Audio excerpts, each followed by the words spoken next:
Oh, smarter agent training. Here we come. So characteristics of home buyers right now. These are important things for us to know about.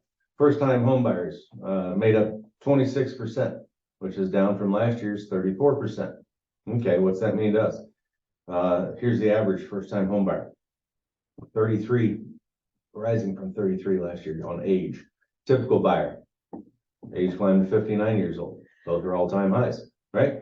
So these just go down through the numbers, but it's important to know that there are an awful lot of first-time home buyers out there still, guys.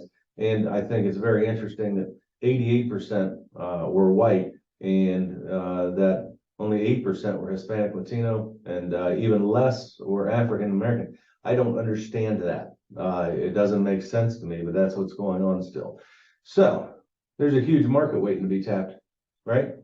And of course, then they get into the differences and what's going on in the world. But how about this? 22% of recent home buyers were veterans. It's pretty important to know.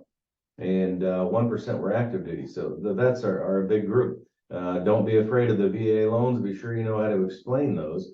Some folks put themselves out there as VA specialists. There's nothing tricky about being a VA specialist. You just need to know your documentation. And then you need to know how to relate to the military. Okay, so know these things. Read them, study them, be the professional in your area. Home search process. 47% recent buyers, first step, they're looking online. We all know that's the case, right? 18% contacted a real estate agent.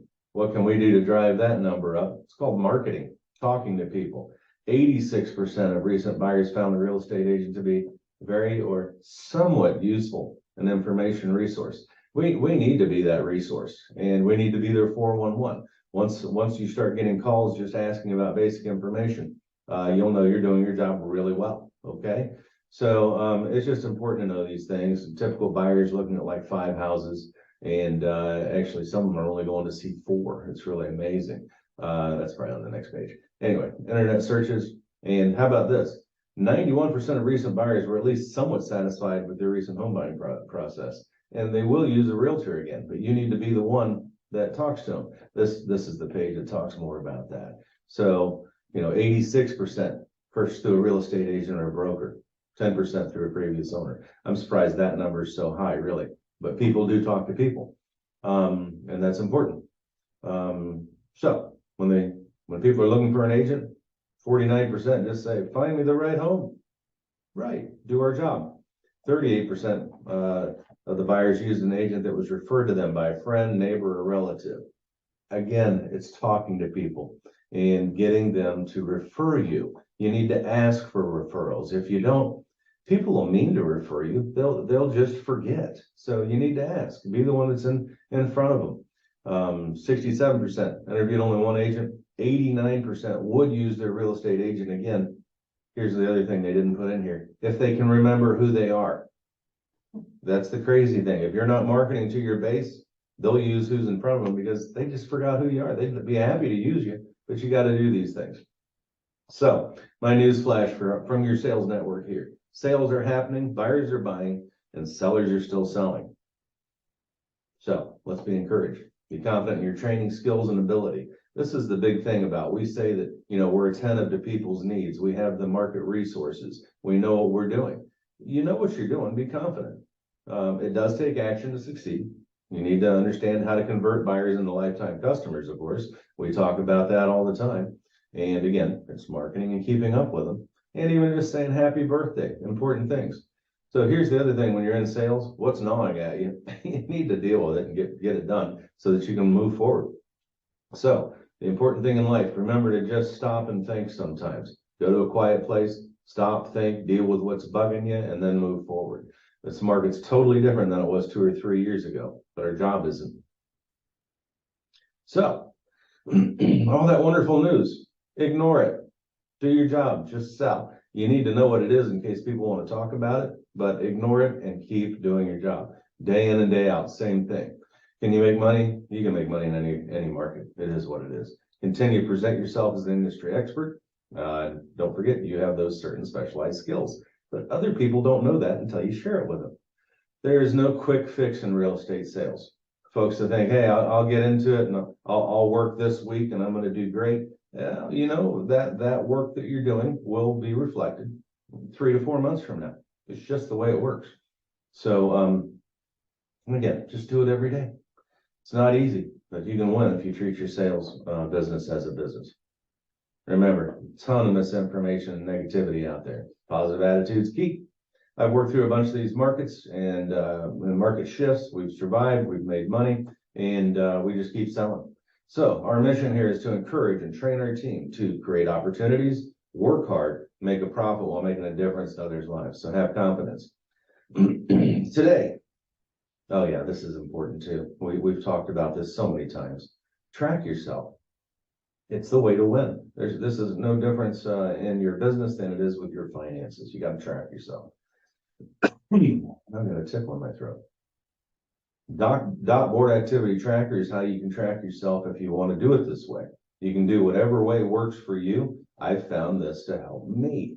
So I do this, and it's important for you to do it. If you're not tracking yourself in some way, you'll find yourself not doing any business. It's just the way it is. So if you're not doing any of these things, you know what? You're not doing your job. And if you consider this your job, and if you want to make money at it, please consider it your job and do it.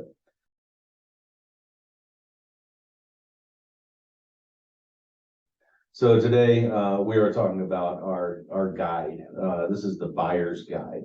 So if you go to your app files, print blank forms, select a form, buyer's guide. And this is important to review, guys. If we don't go over our guides and refresh ourselves on them, what's the point in having them? They really will help you provide our customers with what they need. And this just has, you know, that basic statement up front.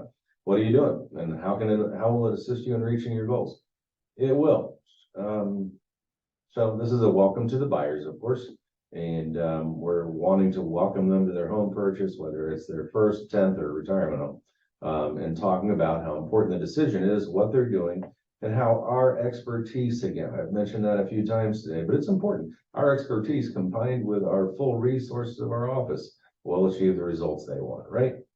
Mm-hmm. How about 5-star customer service? And it's a commitment.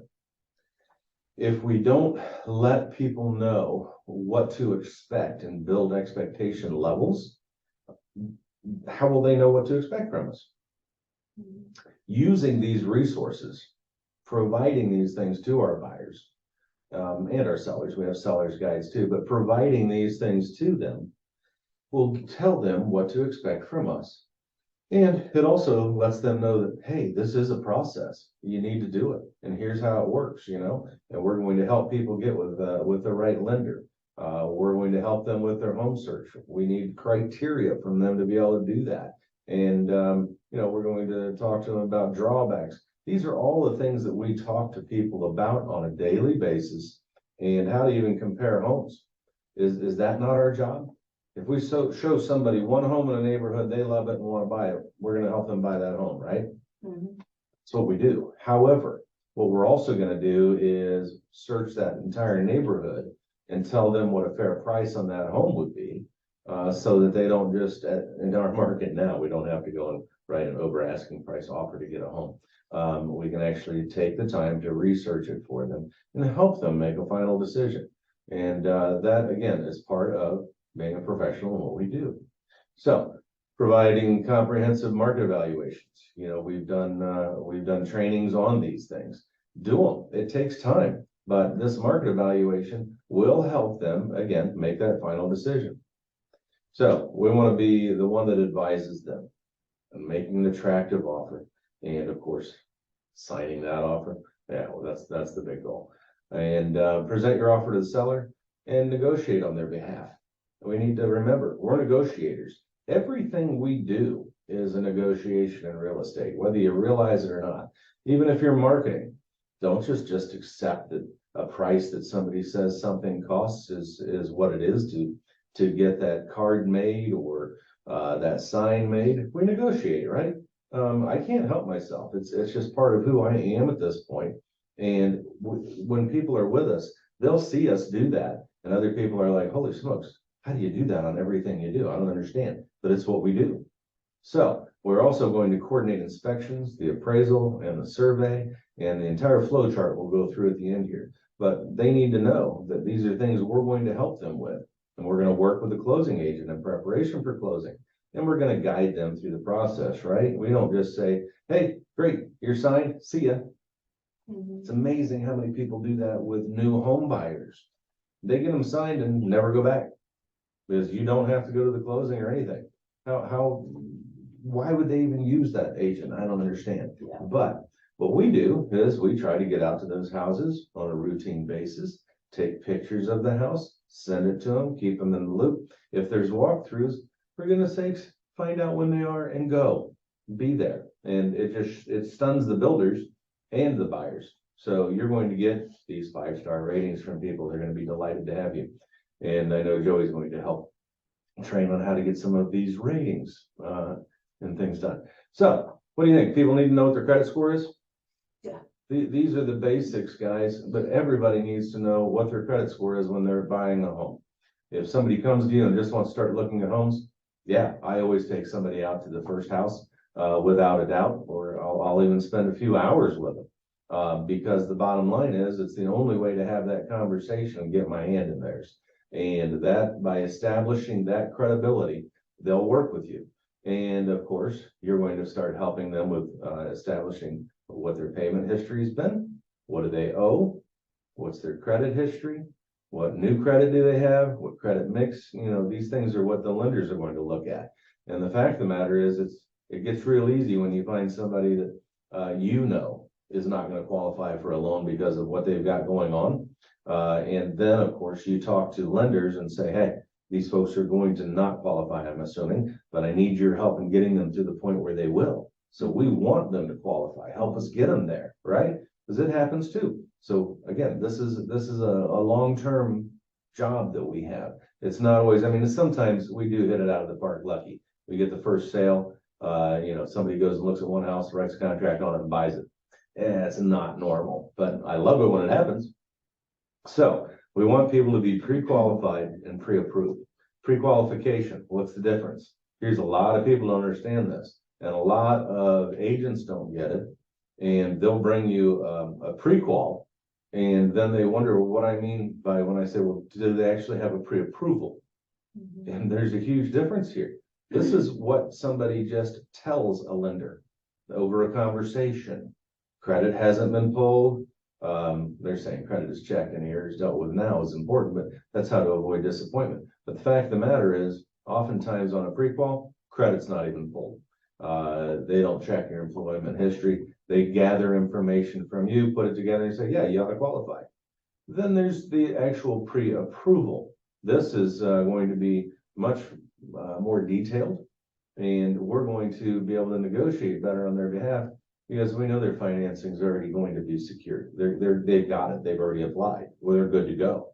It's important to know these things. And the difference is, again, when you're talking with somebody else on a listing side or a buyer's side, these things are important. On a listing side, I actually call the lender for the other folks' buyer because I want to talk to them. I want to know where they're at. Are they actually qualified? Or are we wasting our time? Good to know. So nice to know that if you're approved, you can close faster. And here's the other thing. Without doing this as a process, most people don't know what they can actually afford. And for most people, the purchase is about a down payment. It's about a payment. It's about what are the closing costs? What are all these costs that I'm paying? How much are closing cost averages right now? Average homes I'm seeing are anywhere from 15 to 16,000. Closing costs ain't cheap. And of course, it depends on the price of them. But anyway, most loan todays do require a down payment. It's interesting that you can actually, again, know these things. You can get a conventional mortgage with 3.5% to 5% down, which is not the way it used to be. That was always FHA, right? And anyway, or VA. Actually, VA can be zero. It's very interesting. You have a large funding fee, and you need to be able to tell the VA buyer that there is a funding fee. And the differences to the seller that you need to know when you're working with these is that there are repairs that need to be done on those addendums. Know the addendums, guy, because if you put 2,000 or 2,500 on a VA addendum and it's on an as-is contract, some sellers are gonna be a little cross-eyed because they're saying, whoa, wait, I'm gonna be held to $2,500 worth of repairs. And if they know their home needs repairs, that's that much less off of your offer. Okay, so closing costs. We know that you're gonna be required to pay. And there's loan processing, there's there's everything from title on down, guys. Know your closing costs. Take a look at some of the closing statements that we even have in the office and know what those items are. So you can write them down on a napkin because you're out with a buyer having a cup of coffee and you don't have your computer or anything with you. Of course, we all have our phone, but I write it on a napkin or whatever's with me and hand it to them. Here's a lot of the things you need to know. Qualifying for a mortgage. Most lenders allow your monthly payment to be a maximum of 25 to 28% of your gross monthly income. So what happens if somebody is already at 50% debt to income ratio? Chances of them getting a loan? Slim to none. You can try and find some private money lender for them. But again, their rate's going to be higher now. And when somebody asks you too, what's my rate going to be? Your answer is, it depends. Because it does. Here's what current interest rates are today. We know that, right? So we know what they are. We're just reviewing them. But they're changing daily. And it depends on somebody's credit score, what their debt to income ratio is, all of these things. So the more people owe, the more they're going to have to pay. It's a sad scenario, but it's the way it works. The less people owe, the better loans they're going to get. The fact of the matter is, maybe they don't even need a loan. So know that 33 to 38% of your gross monthly income is the range that these things should be in. So when we were talking on the last slide about how people are getting pre-approved and going through things, this is how you would know. If they're over this number, you really need to talk to a lender for them and help them. Maybe you can get them in a Dave Ramsey plan. These things help. 10 guidelines when applying for a real estate loan. We used to call these the 10 commandments of real estate loans. I guess Valerie didn't like that as much when I was making it biblical. It's one of those things. Don't change jobs. You got to tell buyers. Buyers don't get it. Hey, I decided to quit my job. I'm self-employed now. I'm making more money. And you go, there with your loan, even if it's in the same field of work. It gets very difficult. It can be done, but it makes it very difficult. But not if they go from being employed to being self-employed. Yeah, that's a whole nother ball of wax. Here's the other challenge. People are buying a house and you know what? We decided we needed a new car. I had one last year that blew up this way. These folks went out and bought an RV because they were going to be coming down here and staying in an RV while they were here. What do you think happened to their loan? Denied. And I need to call them again and see if I can't get them back in now. I reach out to them routinely, but it's just so sad to me. How about people that rack up credit cards excessively or miss a payment? Gee, does that hurt your credit score? Terribly. Don't spend money you have set aside for closing. Oh my gosh, people go out and buy new furniture. It's fascinating to me because now they're going to furnish a home that they now can't buy. But they don't think that way. You need to help them. Don't conceal debts or liabilities from your loan officer. They need to be honest because these things are going to come out. And you may be heading down the road towards closing and they've paid inspections, all sorts of things on a home.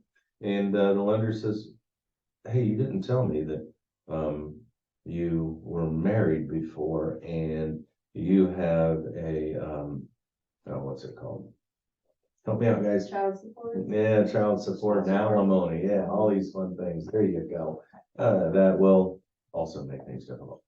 Oh, here we go. Don't purchase furniture, expensive items. Just, they need to really sit on their hands. But this spells it out. I mean, it's the ABC. It's kind of like McDonald's coffee. It says hot. Duh. Well, these are kind of things that you would think are basic and common knowledge. But unless you refresh people on the thought processes, it's just daily life to them. So don't apply for credit or have your credit checked if it's not directly linked to your mortgage. Okay, when you're applying for a mortgage, it doesn't hurt to go to several folks at the same time and let them all pull your mortgage. It's going to reflect or your credit for a mortgage, because it's all going to reflect in the same lump. But for people, again, credit, why would they pull credit? Well, they needed to buy furniture on credit, or they needed that new car, and they're done. So don't make large deposits also without first checking with your loan officer. So again, don't let your account go into negative by any means, but if you get a large gift that someone's helping you to be able to buy that house, it needs to be accounted for, and then most likely is going to need a gift letter to verify it and validate it. What So would be considered a large amount? large amount, Cause I'd say like It- $3,000 plus. I would think. Okay. Yeah, what's more than your typical deposits? I think is the way to look at that. And Like a large amount's gonna vary to every person. of course, it's just like an income level is going to vary between people and what they think is acceptable for them to earn. Mhm. There's differences for everybody. And the same thing with selling homes, guys. Don't prejudge a home. Everybody needs a roof over their heads. Mhm. And the last thing you need to do is walk in a home and go, oh, this is gross. Somebody might look right past that underwear laying on the floor and all of the dog hair everywhere and this cobwebs on the ceiling going, I can clean this up. This is I great like trim myself too. if it's the spot. Yeah. And, it's one of those things where the thing that broke me of that was when I was a contractor, walked into this house and they had literally used newspaper as floor covering. They covered their dishes with it. I swear every single dirty dish in the house was in the sink. And they had kids running around eating Cheerios. And it's like, everybody needs a roof over their head, right? Everybody lives differently. It's okay. It's what makes the world go around. How about this? I've had people do that one while in contract to buy a house. And it comes out and they're done. So follow the advice of your lender, this part right here. Advice of the lender when people are asking you things. It's just so important. All Mhm. right, we're gonna take a break and then we're gonna get into the actual flow of the transactions again.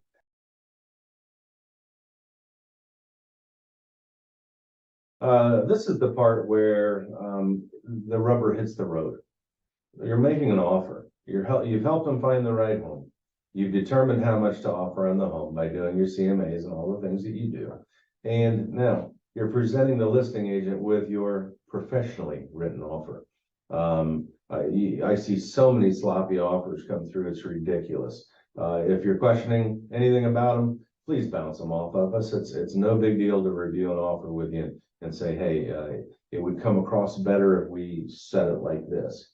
If we did this in additional terms. And it's the way you set offers up that makes a difference, right? A lot of sellers want to see their number on that front page. They don't even look to the back page where it says that they're giving up $10,000 to buyers' closing costs and or prepaids. Mhm. But anyway, they're happy to see their number. So offer is either accepted, rejected, or countered, right? This is where you're doing your job because you are a professional negotiator. Now it's time to negotiate. So it can either be the price or it can be the terms. If there's multiple offers, you may not get a chance to renegotiate. Mhm. So you can negotiate ahead of time by going ahead and still using your escalation clauses and things like that, okay? So that's important to know. Now, what about if it's a single offer? Wouldn't you, and say that it just gets rejected, Give them a call. wouldn't we call the listing agent instead of just accepting that it's rejected? You call them and now you start negotiating. Now it's like, was it the price or was it our terms? What did they really dislike so much they wouldn't even counter us? And oftentimes, oh, we're just too far apart on price to make it happen. Okay, did you tell them that or was that their answer?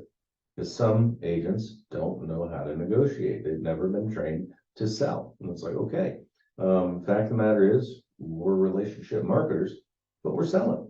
And to sell, we need to help the buyer and the seller come together. Mhm. It's our job. So once the purchase offer, I'm gonna assume, gets accepted and signed, it becomes a binding contract, right? It goes from purchase offer to binding contract. Don't tell somebody you sent them a contract. No, you didn't. You sent them a purchase offer. It's not a contract until it's executed. So all dates moving forward are calculated by the effective date. So when all parties have signed and received the signed offer back. So, here's where that gets really screwy, guys. As the buyer's agent, you send it back to the listing agent and he doesn't give it back to the seller until the next day. What's the effective date? Day after that. Yeah. And, it means that the listing agent dropped the ball, but you can still go to the date that you delivered it to the listing agent and say, that's it. If you'd have done your job, that's where we were at. And I've said mean things like that occasionally, but typically no, it's just a matter of, I'll use something more to the effect of, our buyer did their job, they executed it, they got it back to your sellers, and everything was complete to meet your counter offer. And yeah, that's our effective date. Have I been wrong this entire time? Because I was under the impression that it was, your day one under contract of those dates was the following day. That's So, the like- following day. Okay, Yeah, but the effective day is the day it was signed, okay. okay? Yeah. You receive the signed offer back. That's the effective date. But your times start the next day. Okay. Then your escrow deposit's made, right? Inspections are performed. Repairs are made if necessary. We oversee all of these things. The appraisal is completed and the property survey is done. Now these buyers are on their way to being homeowners once you receive a loan commitment from your lender. Now typically, we don't just get a blank loan commitment. Typically, it's going to be, it's a commitment with conditions. Mhm. So it's actually a conditional loan approval. People will say, I got a commitment. It's like, did you, or do you have a conditional, approval? Which is it? Oh, well, yeah, the appraisal's not done yet. Okay, it's conditional. Yeah, they needed to pay off a credit card. It's conditional. Okay, remember these things and, help people understand.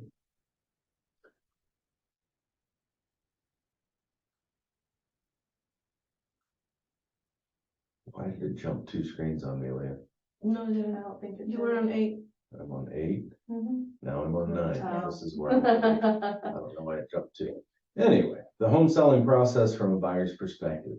This is the part that you should be able to write on a napkin Mhm. and, or several napkins, depending on who you're talking to. But, you're not going to tell them, hey, you got to find a realtor you can trust. You can say, you hire me to be your agent, Mhm. right? People don't consider, I'm going to hire a buyer's agent. Why not? You've got the forms. It doesn't mean squat, but it makes them sign something and they believe they've officially hired you. Great. Yeah, they can you at any moment, but they're now committed to you. Analyze your needs. That's what we're gonna do with the buyer. What we're doing right then, actually, it's our buyer consultation. So then we obtain financial pre-qualification and pre-approval. Again, the pre-qual comes before the pre-approval. This is where they call and talk to the lender who you provide them with, because the lenders you like to work with that also like to do their job and get things done in a timely manner. And then they get a pre-approval. You can get a pre-qual letter same day. Typically pre-approval, it's going to take a little bit. And that'll get you shopping homes, but this is what you need. So then you're going to select properties to view, right? You're going to search with them. I still love the idea, guys, of if you're in a coffee shop, fire up your laptop or your iPad and show them homes there. Mhm. Or do what I do, come in here. I like people sitting right at this table, right here, because I can look at them, we can see on the big screen, it's easier. So it's easier for me. And it works. Once you get people coming into the office too, again, it just creates another level of professionalism. If you can get them to do it, some people don't want to do it. Okay. They're the ones that want to work remote the rest of their lives too, and I get that. So after you view properties, you narrow it down and you say, hey, this one checks off everything that you wanted to write an offer. And Here's the thing. This is so interesting to me. I have watched agents do it where they walk in with a buyer, they're in love with the house. And as a listing agent, I just happen to have been there. And they're sitting there looking around and they've already figured out where their furniture goes in the house.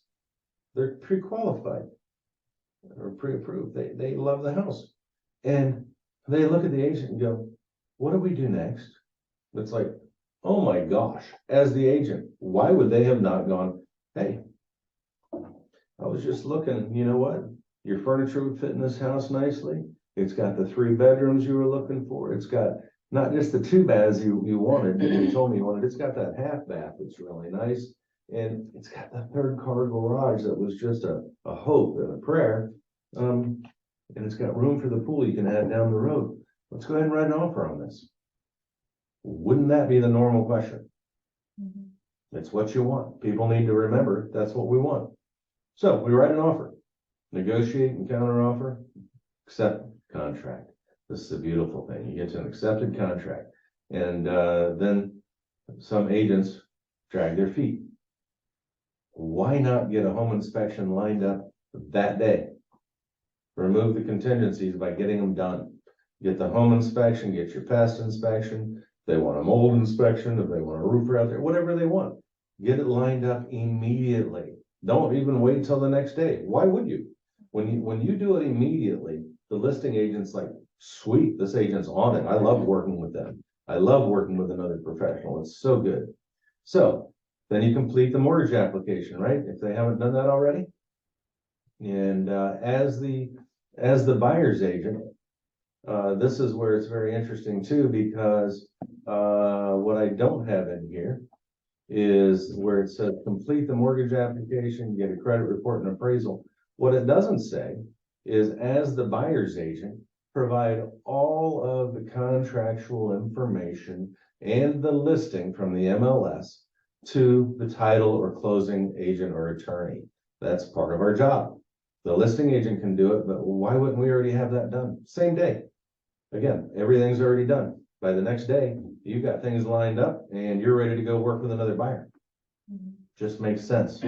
So these things are important, but sometimes just because we have this laid out as a flow chart doesn't mean that's just the way it works. So in other words, you don't wait the 5 days to complete the mortgage application like the contract says you can have. You want that done immediately. And frankly, this should be done before you're here.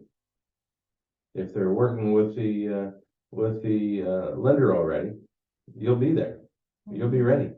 And they'll fill these things out online. The only thing the lender's now looking for is the same thing as the title company. And you're giving it to the lender that day too, right?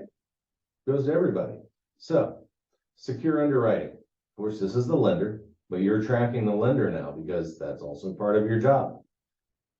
Are they rejected or are they approved with conditions? If they get here, that means the loan officer probably didn't do their job to start with, or this buyer didn't follow the 10 commandments and they went and bought a new car. Yep, they're rejected.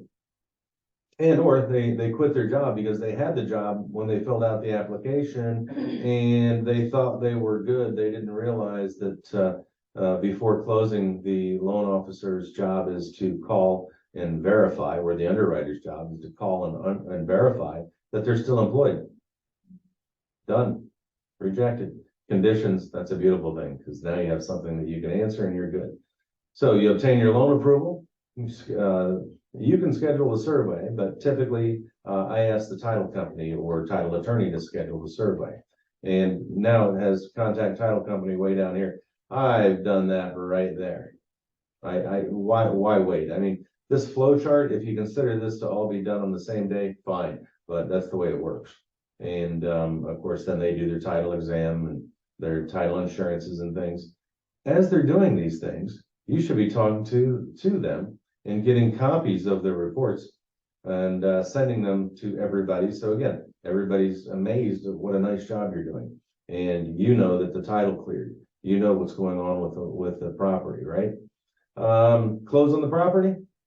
When it closes, you get to hand them the keys and those buyers take possession of their new home. We should have another box. Follow them to the house, take pictures with them, laugh, smile, have fun, give them a LRMS Realty gift bag, and make sure they remember who you are. Give them a few extra cards. Let them know you work on referrals and you really appreciate it. You don't just stop here. Then find out when they're moving. When they're moving in, what happens if the day after you show up with a meal for them or a bottle of wine, something? You haven't forgotten them. Give them a cheap bottle of champagne to pop when they first pull up. There you go. So in conclusion, you have to put it into action. All of these things and what we do, it's up to you. There are plenty of opportunities out there. And the important thing to recognize is that your habits will make or break your business. So if you're realizing that you're not doing the dot schedule and you're not following a schedule and you've got lousy habits, it's going to break your business.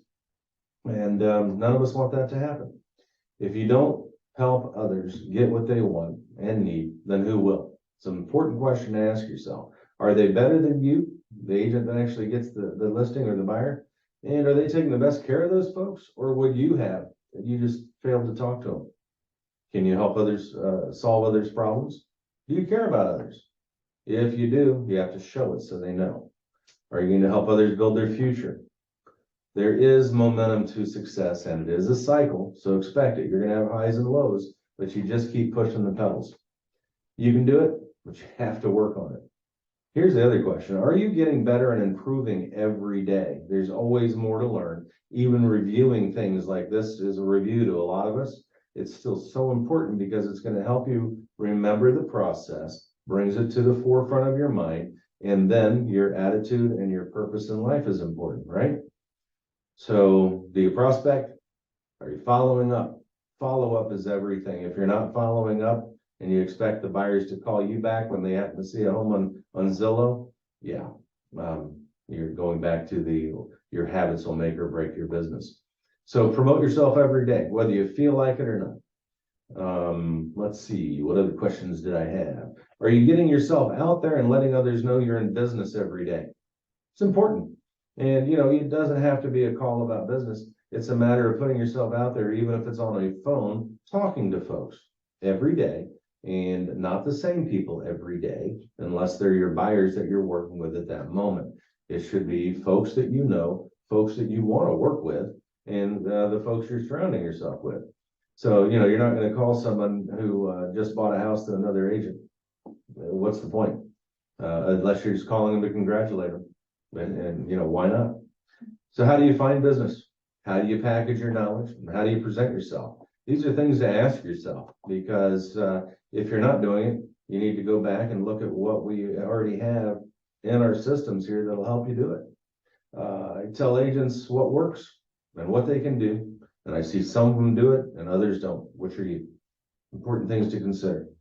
So I want to see all you guys do well. So please keep working it. Do well.